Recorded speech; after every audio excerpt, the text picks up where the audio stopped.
There we are. Good evening, everyone. It's showtime. Welcome to the Check Drop. My name is Chuck Johnson, President of Summit Comedy, and today is August 24th, and we have an amazing guest here today. Our guest comedian today, he is the youngest comedian to ever perform at the legendary Grand Ole Opry. We'll talk about that in a minute. He's performed twice on The Tonight Show with Jimmy Fallon. He's been seen on Jimmy Kimmel Live, Last Comic Standing, Laughs on Fox, many other shows. And last year, he was selected as one of 2019's Comics to Watch by Variety Magazine and was welcomed and invited to the Montreal Comedy Festival for that. 2 years in a row, I believe. We'll talk about that as well. Please welcome to the Check Drop, Mr. Dusty Slay. What's up, Dusty? All right. I'm pumped to be here. How are you, man? I'm great. Having That's a good awesome. time, hanging out in Nashville. Yeah, I am going to admit to all the viewers and yourself that 11 weeks ago, I started this little podcast that I am doing now because of you. I did your questions. You were doing right at the beginning of the COVID. You were doing some questions live Instagram every night or every other night or so, and you invited me on to tell a story, and I told the story, and I was like, that was pretty fun. I'm never like on stage or talking into a mic. I'm always the agent behind the scenes, booking comedians and such, and I did yours, and I was like, you know what? I've got nothing else to do. Well, it's a great time. I mean, just doing entertaining things feels good, sharing stories. It's fun. I mean, I didn't get to do comedy for 2 months just recently. And last weekend I went to Rhode Island. I did the Comedy Connection in Rhode Island. Okay. And it was great. I mean, it was 2 months, no comedy. And then after my first show, I had like inside my body, I felt like I was on drugs, because I just felt like that's how it felt after doing comedy. Yeah. It's amazing. So how did you kill your time during those 2 months, besides obviously the 1 hour show that you were doing with the stories at night?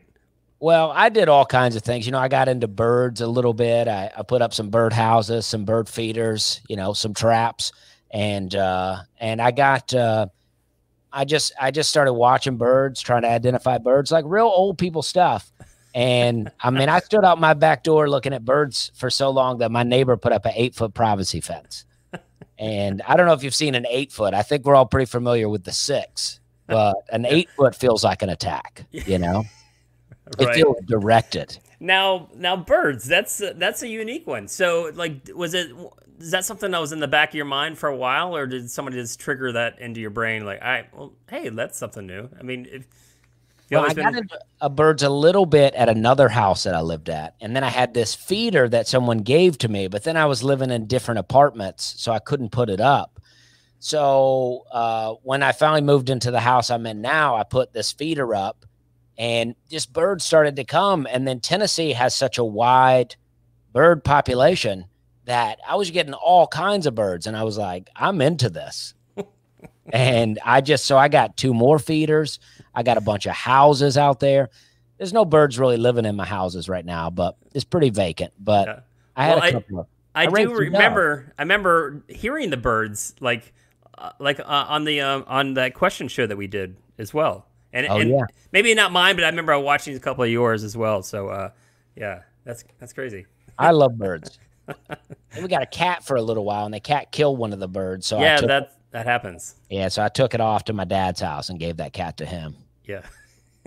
So getting back into the comedy world now, I mean, are you scared to go out and perform, or nervous, or are you just really excited to get out and start working again? Well, I was a little nervous. I mean, because in late March, when everybody was kind of shut down, or early March, I didn't do comedy for 2 months. And then I got to go out mid-May to Dallas. I was probably one of the only headliners out in mid-May. And it was awesome. At least nobody was posting about being out there, right? So, and then I posted, and everybody was messaging me going, what's it like? What's it like? And I was like, I had a great time. But it was 25% capacity. And then for 2 weeks, the next 2 weeks I went somewhere, the next 2 weeks, and then the next 2 weeks. So I was like back in action. And then I got shut down again. And the second 2 months affected me way more than the first month did, the first 2. because the first two felt like a break. I mean, I was working every week, a lot of times middle of the week, doing corporate gigs, colleges, clubs. And so it was like a nice break. But then the second one felt like we would never do comedy again. And but I feel great now. I was nervous for the first show. For about 10 minutes into the show, I felt some nerve. But once I got into it, I mean, it came back. I feel better than ever. Did the clubs specifically have some pretty good safety measures lined up for you and the audience members? Yeah, I mean, everything is so clean. It's like it's the cleanest stuff I've ever experienced. It's almost so clean that I feel like it's got to be unhealthy for me based on the way I've lived. You know, it's too clean. I need some germs sprinkled around in there. Well, typically, comedy clubs aren't the cleanest places in the world. So that's I really I admire that you said that the fact that these clubs are actually going above and beyond to make it, I guess, safe for everyone involved. I guess they want to make this work, I guess. So yeah, it's so safe that now sometimes I'm on stage, depending on the word that I say, every once in a while I'll see like a little spit drop come out. And I often think, like, especially way back in the day, I would think, I hope that's not getting on anybody. And I would just think that from a gross standpoint. But now I think, now they're so far away, it's definitely not getting on anyone. But I always think that. I see it come out, and I'm like, I wonder if the audience sees it. And if so, what are they thinking? Well, they in this day and age, they will probably tell you. They'll probably actually get up and walk towards the back. I know. I mean, but I love it. I'm happy to be out there. I'm just happy to be doing stuff, you know? Well, you mentioned 25% capacity. Has that was that for the first kind of chunk when you went back out, or is that even the later ones that you were doing on the second run? I mean, it was 25 the first, and then it was 50 everywhere else. Okay, so when it was 25, did they have people set back like 6-8 feet from the stage, or did they still have people pulled up close? People were relatively close, but it was spread out. I mean, it's like a place that seats over 300 people. Okay. And you got, 75 people spread out through this whole place. Yeah.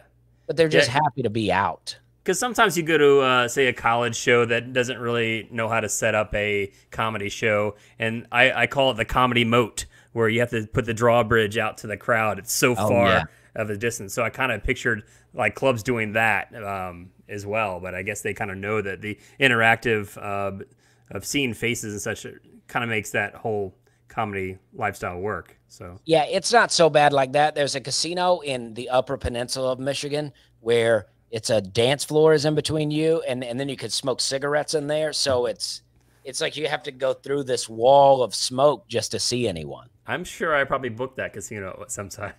Maybe so. Sault Ste. Marie is where that's at. Yeah. There's a couple up there. Yeah, I did book one there. That's been booked by, I think, every comedy booker out there at some point in time. So. Yeah, I featured there and didn't do that well, and they brought me back to headline. So I'm like, they need people that can just stand here and take it. Right. I had a good time, though. I liked it, though. I always have a good time there. How long ago was that? It's been a while, right? For you? Probably 2016 was the last time I was there. Okay. Maybe 17. Awesome. So you got your start in comedy in Charleston, right? Yes, Charleston, South Carolina. Yes. Okay. West Virginia, yeah. Yeah, okay. No offense to West Virginia. Of course. And what year did you start? Well, I started messing around with comedy in like 2008. And there's no club in Charleston, so I was just doing theaters and clubs, and we had a Theater 99 where I started doing improv and stuff like that, and then hosted an open mic at a place called the Upper Deck Tavern. Real dirty place. The whole thing kind of smelled like urine, and there was no lock on the bathroom door, and it was just gross. I saw a girl standing there. She did a shot, and then she just looked straight down and just threw up right behind the bar, and then just went on about her business, And I said to my friend, I said, that girl and I just said it to him. I go, that girl just threw up. And she looked at me and she goes, yeah, I just threw up. And I was like, okay, I don't know what to do here. But, and then, I did that for years, just doing random bar gigs and stuff. I didn't do a club probably for the first 6 years that I did comedy. Really? Never did a comedy club, never hosted a weekend, never featured, didn't even know what those things were. You were just doing it for funsies on the Yeah, side. I mean, yeah, we'd make a little money. I'd run a show at Theater 99, but yeah, I mean, I had no idea what comedy was. I mean, in 2014, I did a showcase at the Charlotte Comedy Zone, Okay.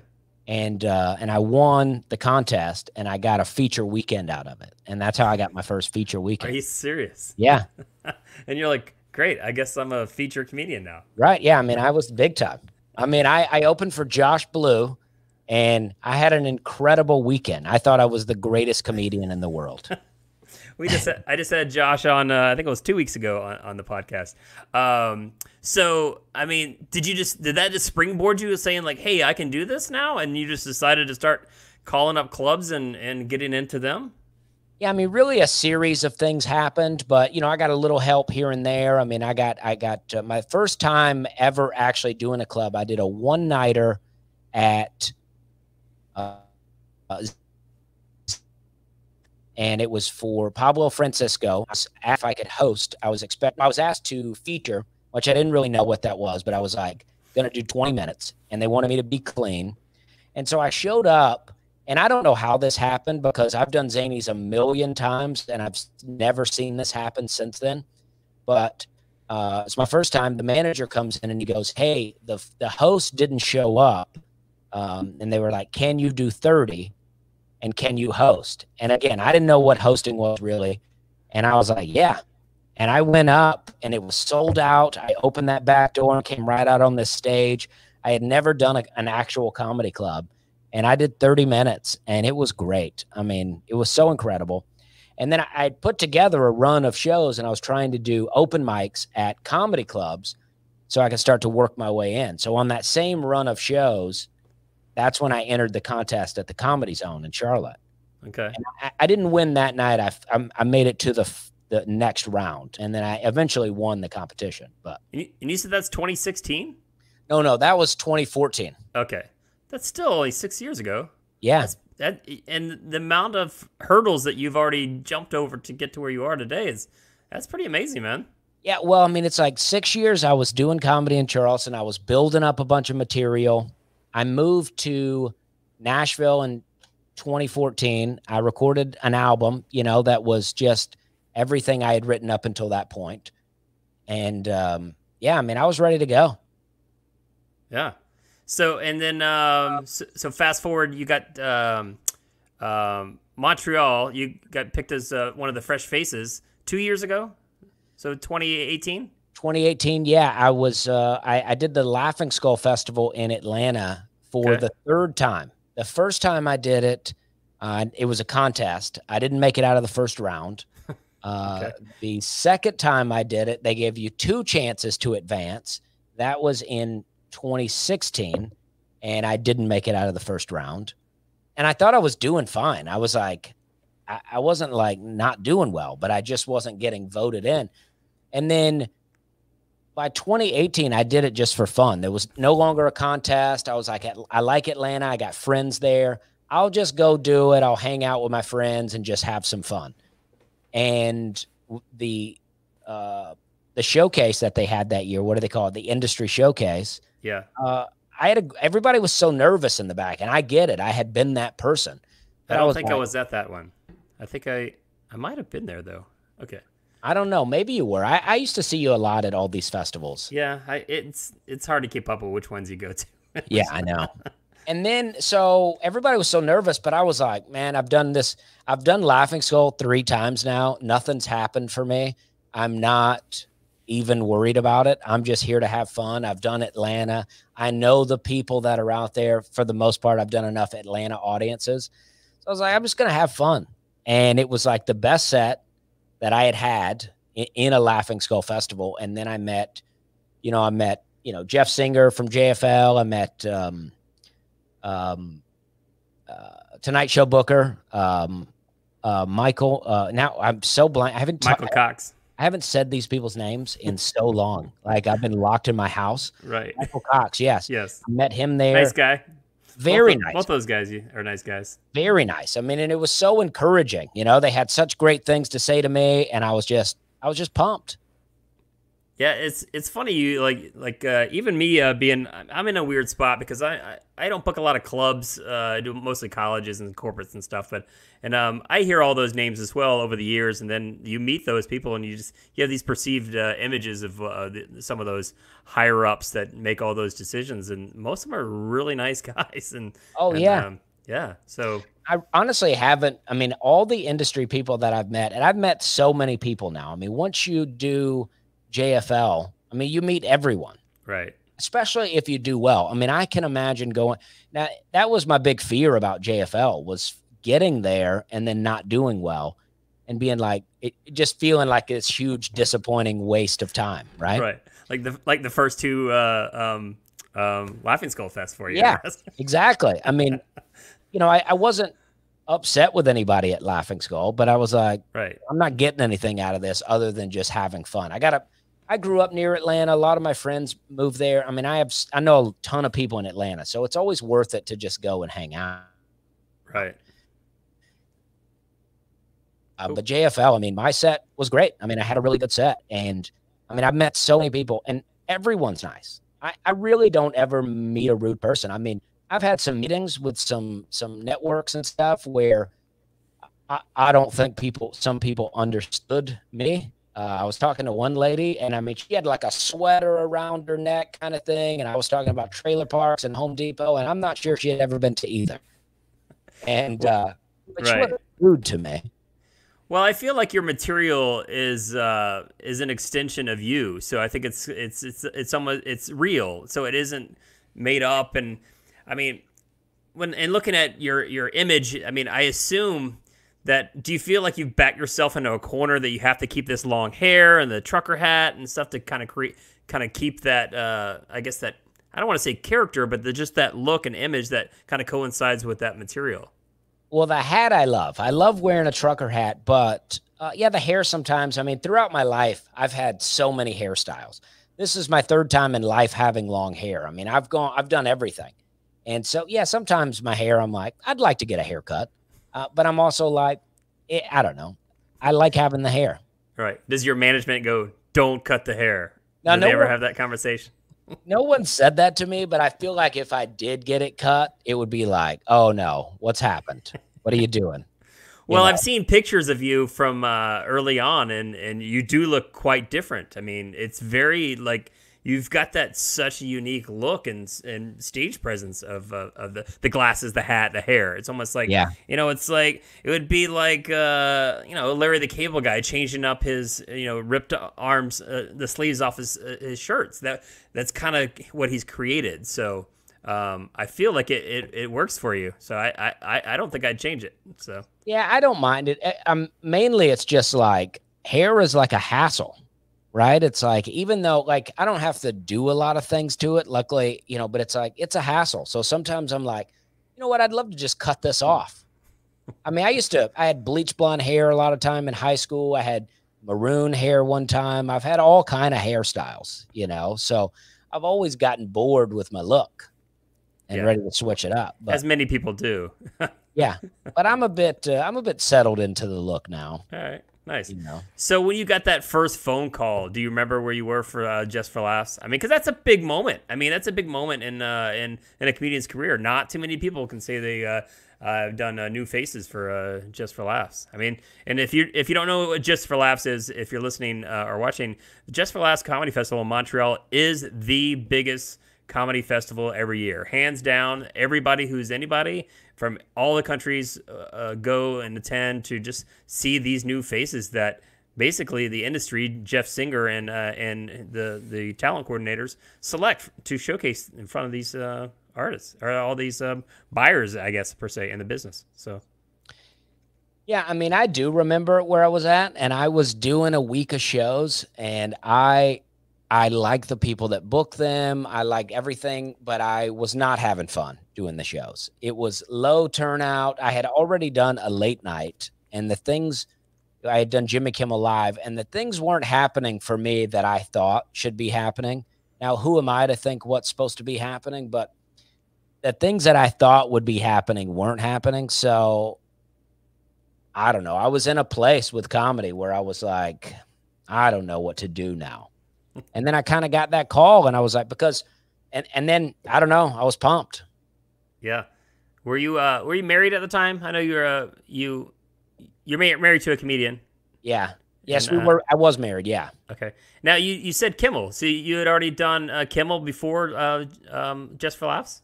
Yeah, I did Kimmel in the first week of 2018, maybe. Okay. And had that been from somebody seeing you at a festival? Actually, it was from I auditioned for JFL. I auditioned for New Faces Repped. I had some representation at the time. New Faces Repped, and I didn't get it, but the booker for Jimmy Kimmel at the time was there, Hannah Crichton, and I remember her asking me, because I didn't feel that good about my set. I felt good about my material, but it was in New York City. I went up really late. A lot of the people on before me, they were all very funny, but a lot of them are really dirty. And then I'm so different than everyone else, and I'm bringing a different vibe. And I just didn't feel good about it. But she came up to me and she said, "Hey, have you ever done late night?" And I said, "No." And she said, "Do you want to do Jimmy Kimmel?" And I was like, "Yeah, absolutely." And then it took me forever to get a video in because I was trying to get the perfect video. And it took me forever to get it in. But I finally got it in, and we did it, and it was a great time. What if you just said, nah? I know, right? Nobody ever says that to a late Oh, night no. booker. It's like, nah, I'm holding out for somebody else. Yeah. I'm waiting for my next Netflix special first. Yeah, I mean, Have you done anything with Netflix? I feel like I did something for Netflix, like Sirius XM Netflix, like that. I recorded an audio thing that they played, and then I did the podcast with Tom Papa and Fortune Feimster on Netflix as a joke. Yep. But that's it that I know about. Any plans for a special in the works? Well, I'm always planning for it. I mean, well, any talks of it? Honestly, I would have thought by the things that have happened for me that would have already happened in some ways. But I'm also okay with things happening slowly. I mean, because it's like, to me, it's like if you get something, the moment that you get it, it's like, all right, on to the next thing. And then, it's like for me, a lot of ways, I was getting so burnt. I love comedy. And I was getting so burned out because I was working every weekend. I was all over the place. I was flying, I was driving, I was Ubering, and I was just tired. And then so the couple of months I got off was really fun. And now I appreciate comedy so much. I appreciate the ability to go do comedy because, I didn't have it. Right. So it's like, if I get something and then I'm like famous, what's next? Right. Yeah. You're only as good as your last project, right? And how do you keep topping yourself? Right. Yeah. I mean, now I know why like famous actors, like why Billy Bob Thornton started a band or why Kevin Costner started a band. Because they're like, well, I've already conquered acting. Like, what else do you do? Yeah. I mean, you get to a point you can only golf and fish so much, right? Or what? Totally. Yeah. You got to... that creative mind in your wheel that's still going, right? Yeah. And it's like, I mean, everything is like, I don't know. I feel like that it's all about having fun. If you're not having fun, then what are you doing? I mean, money's nice. All these things are great. But if you're not having fun, I'm like, I used to sell pesticides for a living, and I used to like the job. I made decent money, and I used to like it. And then I got a bad boss, and I hated it. Yeah. It just became not fun. Yeah, and then that's what's great about life. You can just pivot and change and do something else. That's what I'm saying. I mean, if comedy, I'm on the verge of like becoming a farmer if we don't get comedy going again. You know what I mean? Yeah. Like, I'm ready to do something. Would that be your plan B? I think so. I mean, I don't know if I can do. I mean, I got farming in my genes. I mean, I got a long line of farmers in my family. Yeah. But. Well, let's talk. We had I think Reno Collier was on last week, and he's doing construction on the side, and he goes, "I love it." Oh yeah. I was like, well, I mean, yeah. I mean, if you like what you're doing, right, just keep on going. Yeah. Again, it's all about fun. Like, I got no plans to not do comedy because I like it. But I'm Yeah. like, just because I'm doing something today doesn't mean that has to be the thing that I always do. Right. And 10 years from now, you be like, I'm tired of working on the road or whatever. Yeah. Yeah. I mean, maybe. And it's like, but it's like there is not, I say all these things. And then, like I said to you at the beginning, after being on one show on Friday, I felt like I was on drugs. Like my body felt so good that I just was like, there's no replacement for that feeling. Yeah, I can imagine. So, I mean, did you try, a lot of people are switching over and doing Zoom comedy shows. I know you were doing your podcast and such with asking the, different stories and such, but did you ever, or have you, since March 15th, when all this went to shit, have you done any like paid Zoom comedy shows? I've done a couple of things, but I don't like them at all. Like it's hard for me to look at myself and talk at the same time. Do you know what I mean? Like when I go to get my hair cut, if they have me facing a mirror and then they want to ask me a bunch of questions, it's so weird. It's tough to have a conversation while looking at yourself.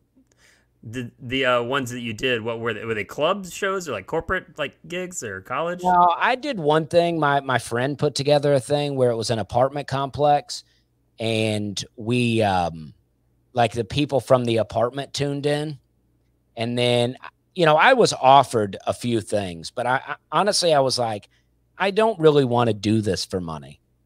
This is not what I do. Like I don't mind charging people for what I do in real life, because I think it's good, but I don't know that what I'm doing online is good.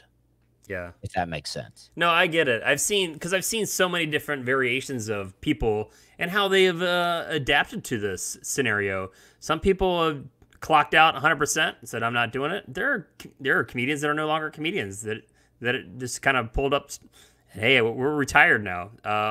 But also I've seen people embrace it. I've seen people embrace it really well and create nice studios to do their virtual comedy shows and say that they never want to go back to live events again.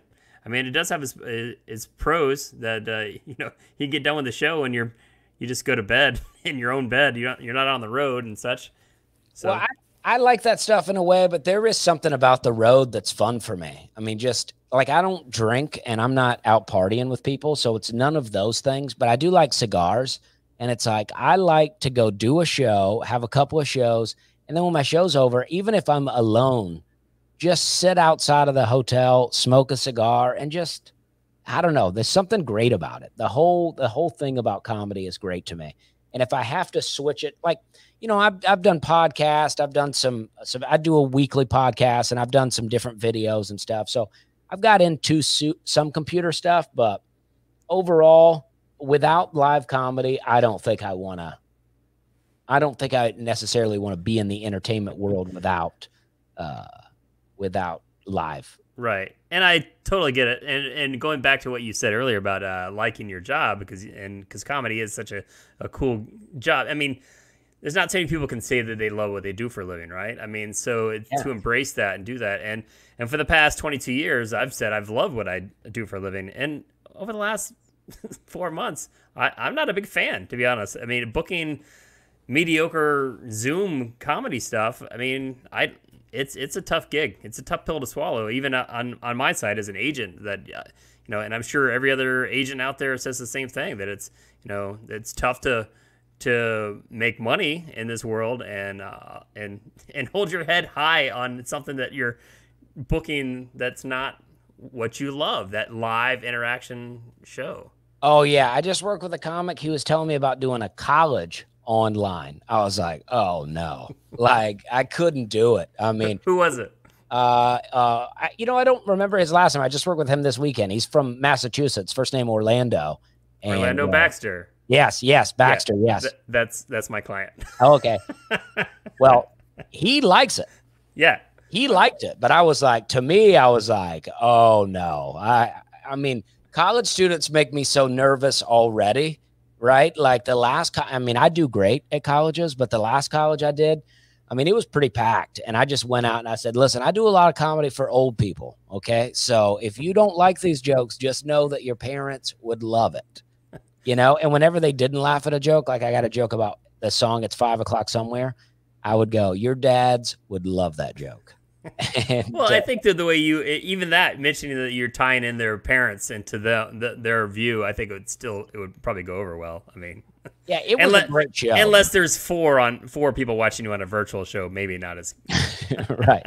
and Orlando Baxter, very funny. I worked with him this week. I like him. Obviously, he's on my roster. Yeah, it's funny. I've been, colleges went back about a week and a half ago. A lot of them did. Some of them are still going back this week and such. But yeah, I've had quite a few, I guess, of those Zoom shows this week, and I've been following up and mixed reviews. Some are saying great and engaging with the crowd, but the attendance has been really low for all of them, which I surprised.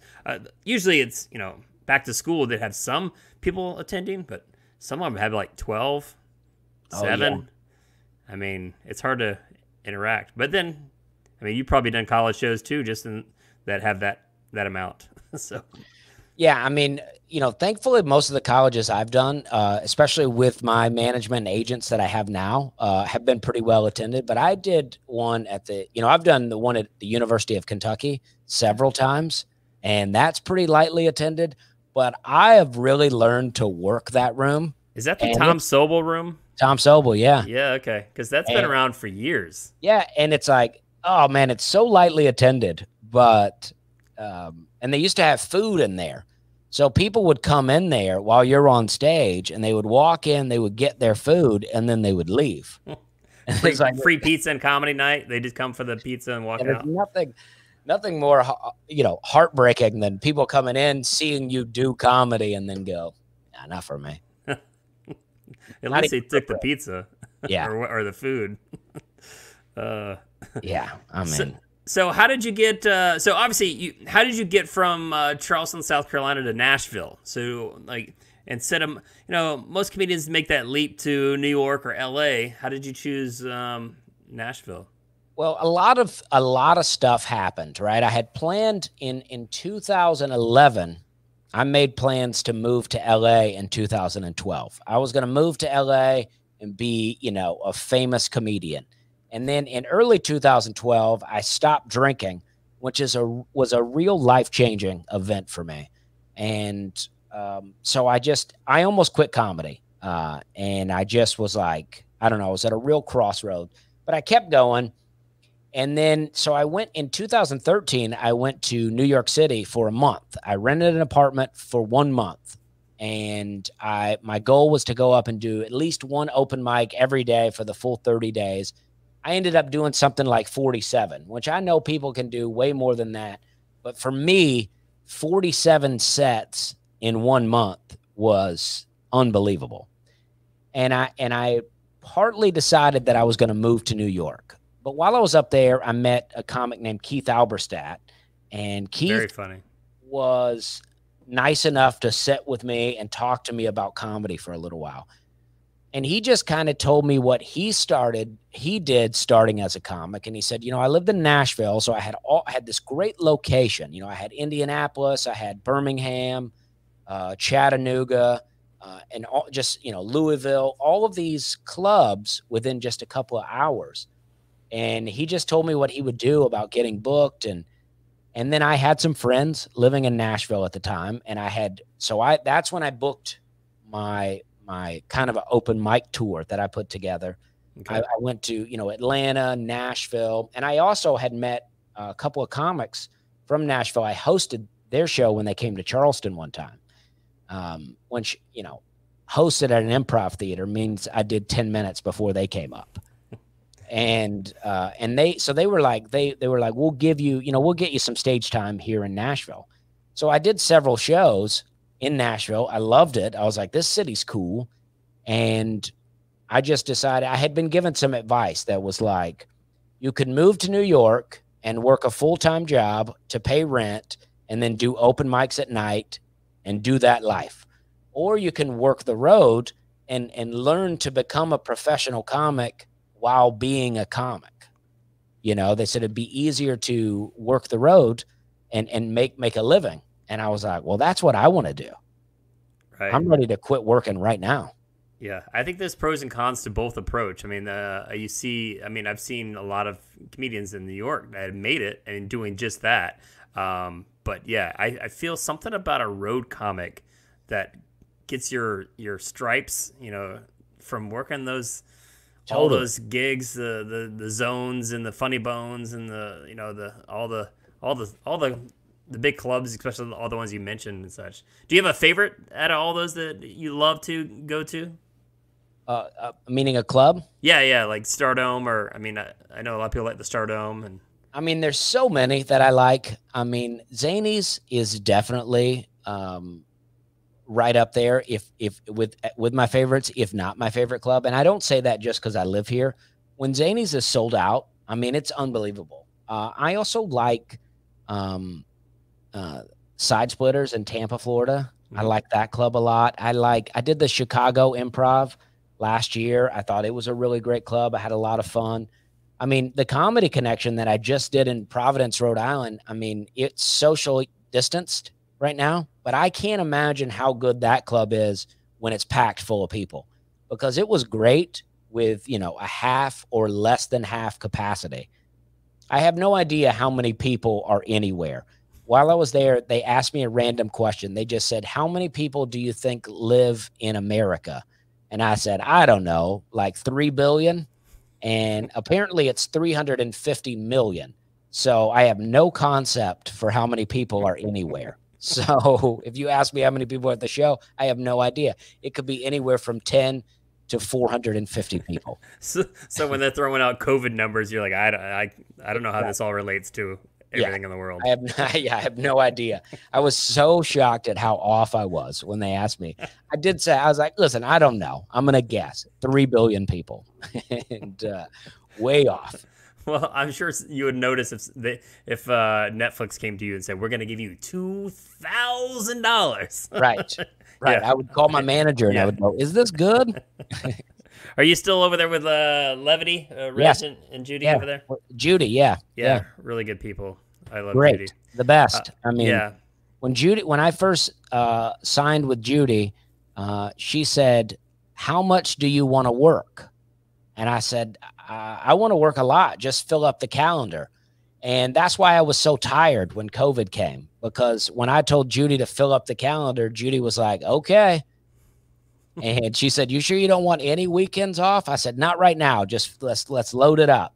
And man, I was tired. Judy would tell me all the time. She would go, do you want me to cancel any of these dates? Are you feeling good? I was like, I feel great. Because I do. I love comedy. Yeah. Be careful what you ask for, right? I know. I never say, it's so hard for me to turn down a gig. Even if I already have a gig, somehow I'm in my head going, I wonder if I could work that, Hey, if you were doing virtual shows, you could do that. You could do multiple shows in one night. That is true. That is one of the unsuspected pros to this. I've got a magician on my college roster who I got sometimes 3 or 4 shows in a night with him, and we give him a reduced rate, but holy cow, he's loving it. So, oh yeah, well that's amazing. There are some pros to that. The best thing about virtual shows is if you don't feel like it goes well, the moment it's over, you close your laptop and you're at home. Right. You know what I mean? You're like, you just lock it out of your mind. Just shut it down. Yeah, it's not an 8-hour car ride home after. Yeah, right. I bomb pretty bad at I don't like to say bomb. I don't know that I ever bomb, but I have some shows sometimes where I don't feel good about it. And I talk a lot about trailer parks if people haven't seen my comedy. And I did a casino one time, and the next morning they give you a free breakfast buffet. So I'm at the buffet after this weird night of comedy at a casino, and the old people are in there and they're like, oh, a lot better than the trailer park in here, huh? And I'm like, oh gosh. It's like, I don't want to see the people. That's why I don't want to do cruises. I mean, I'm not against them, but I don't want to bomb and then see the people on that boat for the rest of the week. Yeah, you can't get off. Yeah. Although some of the boats that they fly you in, you're only there a couple of days and they fly you back off. Carnival does that. Well, it did back in the day. So you've never done a boat? Never have. No. Yeah. Well, that's I mean, I've been in this business 25 years, and it used to be the cliche of that's where your career goes to die. I guess where you go when your career dies. But over the last, I don't know, at least 10 years, I've seen a lot of people make some pretty good money doing that. So. Well, Judy was talking to me about some country music cruises that they have going now. I've considered those. I mean, I do the Opry when it's going, and yeah, I would love to do a country music cruise. Well, maybe you hop on John Reap's. He's got a cruise set. It's the John Reap cruise. I think it was supposed to go out this summer, but I think they push it for the following summer. John Reap's supposed to be my friend. He hasn't mentioned that to me at all. Oh, he hasn't? Huh. No, I have to talk to him. Yeah, we had him on here 3 or 4 weeks ago, and I consider John Reap a friend, and he's not told me about this cruise he has going. Okay, all right. Gonna keep all that. I feel like I'm booking all your friends here. I got John Reap, Reno Collier, Chris Killian was my very first guest. Oh yeah, because he was on the same night as me doing your story podcast that night. So Chris Killian is doing some amazing things right now. I was just talking to him yesterday at comicbook.com, what he's doing. I'm like, I don't even really like comic books all that much. And I love what he's doing. Yeah. And Reno, I was talking to Reno about doing my podcast. Oh, nice. Yeah. I feel like Mr. Killian there he's found that niche where you can still do comedy at times because he still has that bug to go out and do stand-up, but yet he's got a nice, solid full-time gig with the comicbook.com that's doing pretty well for himself. So yeah, he just bought a house. I mean, things are going good for that fella. No, he's like engaged or at least has a live-in girlfriend. I mean, I'm like, wow, way to go. Look at Chris. Yeah, I think it's good to have something like that to fall back on, especially, like this. Expect the unexpected. I used to tell my kids that all the time, expect the unexpected, and then I never thought they'd throw it back in my face when the economy took a shit and we couldn't actually do our jobs. So that was fun, nothing like having your 18-year-old kid look at you in the eye and go, expect the unexpected, Dad. Oh, yeah, I bet so. Thanks, buddy. I'm with you, though. I'm always waiting on the world to blow up. You know what I mean? Like, I'm like, I don't have, I don't know if the right way to word it, but I'm always like, you know what? Who knows what's going to happen tomorrow? It's like, we got all this stuff today. We're doing fun stuff. It's great, but who knows what's going to happen tomorrow? Right. None of us know. Absolutely. Who would in a million years would have guessed, like, hey, come March 15th, you're not going to be able to do your job because of a pandemic, and we're going to shut everybody down, and we're going to be wearing masks for the rest of our life. I know. Yeah. I wouldn't have picked that one. I got back from Sarasota, Florida, McCurdy's Comedy Club, also another good one of my favorites. And I only done it once, and it became one of my favorites. But I flew back there. It was like March 10th or something like that. And my wife picked me up from the airport with a mask and gloves on. And I laughed at her. And then I didn't leave the house for 2 months. Do you think she was trying to be funny at first because it was just kind of in the news at that time? And she's like, hey, this would be hilarious. Or was she really, Hannah was like, no, we gotta wipe this shit down. And her brother lives in China. And we knew some stuff was happening. Like he was telling us, he was like, you might get ready. He's like, I don't know what's going to happen, but you might get ready for some stuff. So we were like, we were before, because a tornado had just hit Nashville like a week before and our power was out. So when I left to go to McCurdy's, our power was out. I get back, my wife's wearing a mask and gloves, and it's going down. Is there like to pivot a bit here, like is there any kind of like special routines that you do with your before you go on stage, or you just pull the string and go?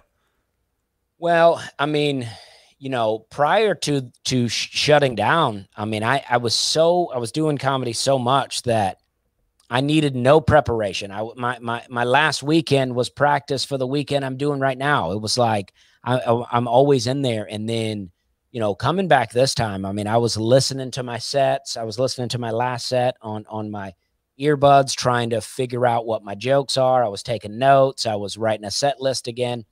But by Saturday, I mean, I was back to the same old me. And basically all I do is I just try to get a general idea of what my jokes are. I don't really line them up anymore. I just kind of go, I'd like to start with these, and I like to read a list of jokes just so I go, oh yeah, that joke, that joke, that joke. And then I just go up and I try to feel the audience. And it's like, you know, I got like, I bet I got 10 minutes of jokes about hotels. And if it's going well, I'll do them all right in a row.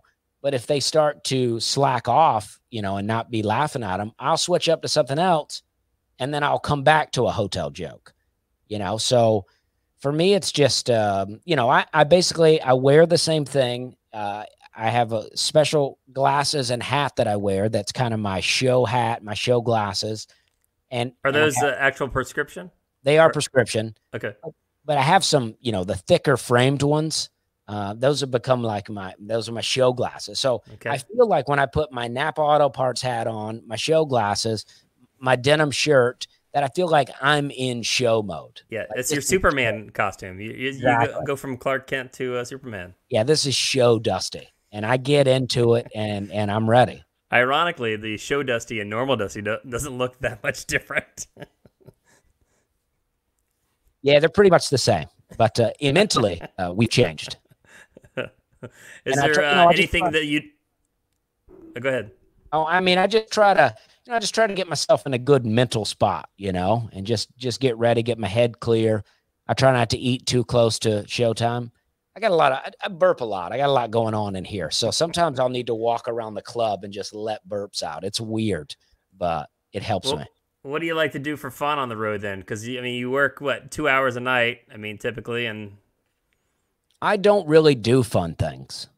I mean, that's the thing about me, is I know how to kill time. And I'll read a little bit. I'll watch videos. I watch, you know, a lot of weird stuff on YouTube. And, you know, I like a good conspiracy. And but mainly, I mean, I can walk around and look at stuff. I like to, you know, when I was at the hotel, I had a coffee and I just sat out front of the hotel and just looked at people. And then at night, when I have cigars, I like to have a cigar and just check people out, you know, see what they're up to.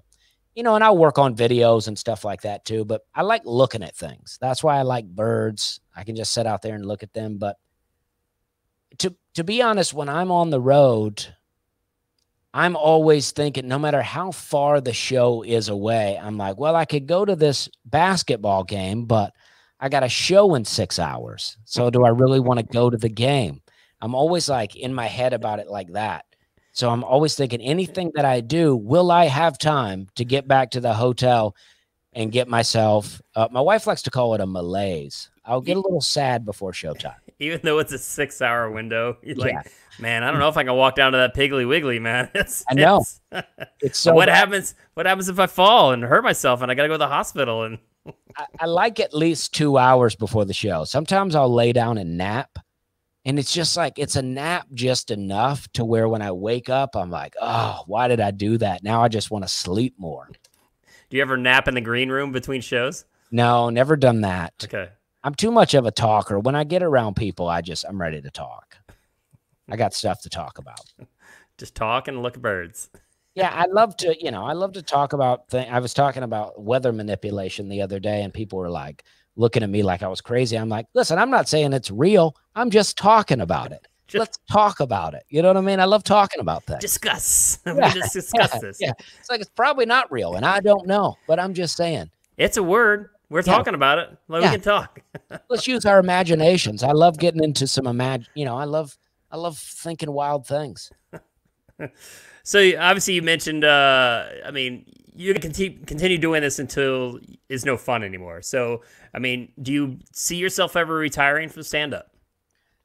I mean, as long as it's fun. I mean, I think that you can just begin to do it at a limited capacity. And, and I think shows change. You can move to theaters, or you can do even smaller venues if you want. I mean, I think everybody's dream is to do the giant venues. And I mean, I guess that's my dream in a way, especially from like a money standpoint. But I mean, I love a small comedy room where it gets real intimate and you can really like get weird with it. I like to tell people that I can almost whisper through a show where you're just, you get like a coffee shop comedy is really fun to me where you don't want to be too loud because I don't know, it disturbs the vibe. But I mean, I just think that comedy can be done so many different ways, and people love comedy, and there's nothing like telling a joke and a bunch of people laughing at it. And I can't see myself ever not doing it to some capacity.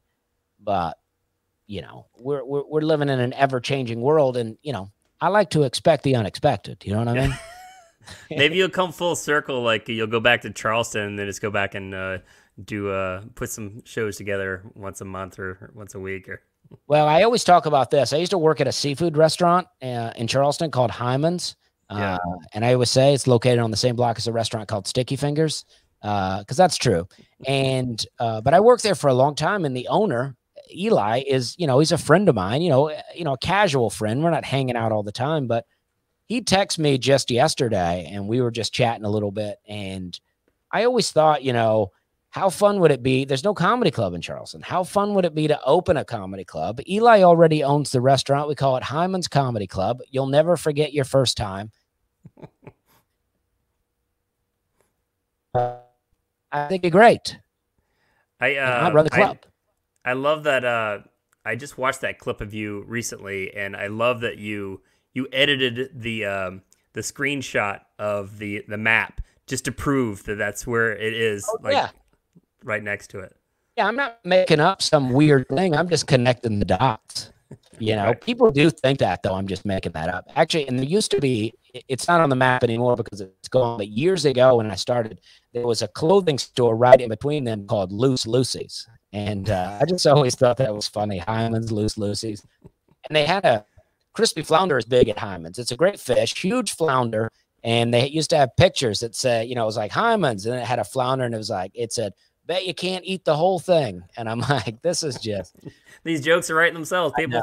I know. I mean, Chris Killian his ears must have been ringing, or somebody had texted him or something, since he's in the chat. Look at that. He goes, hey, I love you guys. Lots of Y's on there. Well, he's getting Chris paid. Killian, we were saying nice things about you. Yeah. You can go back and watch it or listen later on, whatever he can hear as proof. So, anyways, we're